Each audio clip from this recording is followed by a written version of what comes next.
Quitting is something that we're not supposed to do.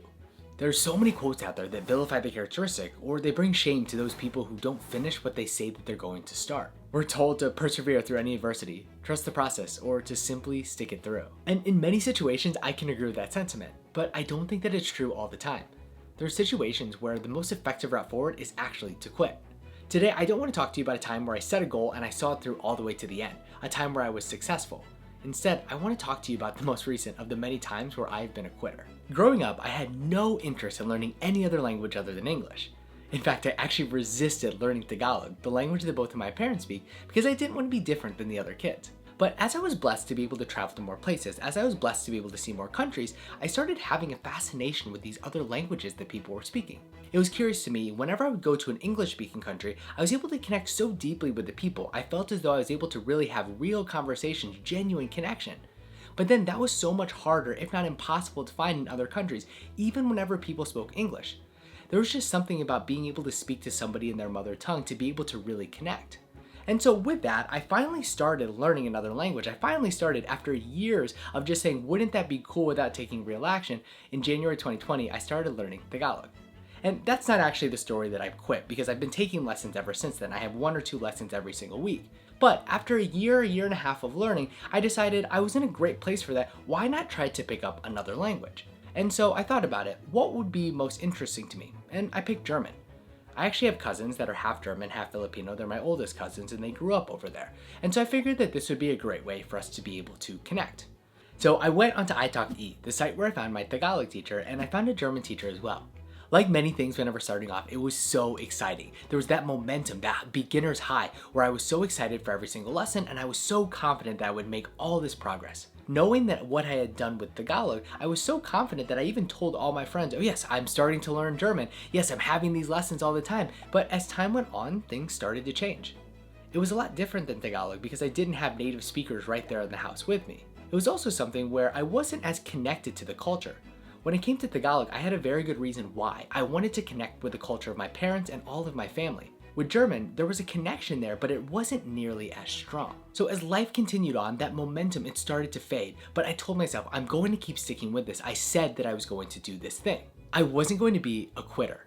So I continued going to my lessons each week. I did at least a little bit of practice each and every day, but the reality was, over the weeks, I wasn't making much progress. And then the opportunity came up for me to go to Oaxaca, Mexico to take part in a Spanish immersion program. And this is what really shifted things for me. After those 3 weeks, my Spanish was at a better level than my German, which at the time I'd been studying for 8 months. 8 months of weekly lessons and many days of practice.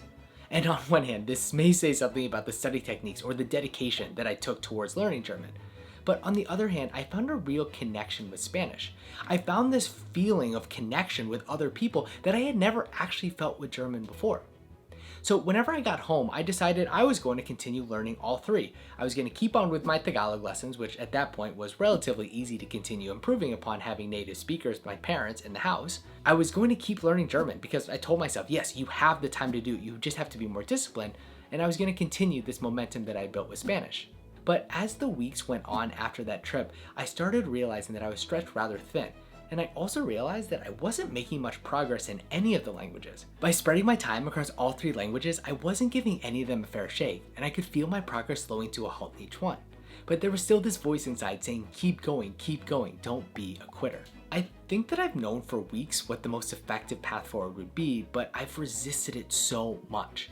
I didn't want to let people down. I didn't want to come off as a quitter. But whenever I really look at it, quitting is the most effective path moving forward. So as a result, a few days ago, I decided that I was going to take a break. I was going to quit learning German for the time being. And that has caused me to go into a lot of reflection. Why do I have such an aversion to quitting? Why do I continue doing things even whenever they're not the most effective path moving forward? When is quitting the right thing to do and when is it not? But before hopping into what's come about from those reflections, I just want to have a quick caveat here. Take everything that I say moving forward, take everything that I say in general with a grain of salt. I'm no guru, I'm just another human doing my best in this thing called life. All of the things that I've thought about here, they're tainted by my life experience. They're influenced by my life experience, I should say. And they're influenced also by what my end goals of life are. And so with those differing for you, you may have completely different revelations, completely different thoughts on this. So when it comes to this aversion to quitting, I realized that so much of it was tied in the way that I want other people to view me. And what I mean by that is I want to be seen as trustworthy. I want to be seen as a man of my word. And so if I tell somebody that I'm going to do something and then I don't do it, that runs contrary to that desire. But in my reflection, I realized that there's actually two different types of categories for the things that we tell other people we're going to do. The first one are the promises that we make, or the things that we tell other people will do that actually affect them. If I tell somebody I'm going to be there for you in a particular situation, if I tell a loved one that I will do something for them, those are things where if I renege on those promises, those are things that can harm the relationship and don't cast a vote to me being a trustworthy person. But there's actually this second category, and this experience for me falls into this one, the one that doesn't actually affect the other person.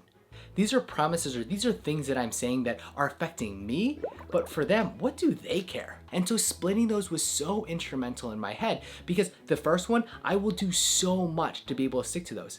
But the second, if the only reason that I'm sticking to it is because I told somebody else, that's not a good enough reason, especially if it doesn't serve the bigger picture.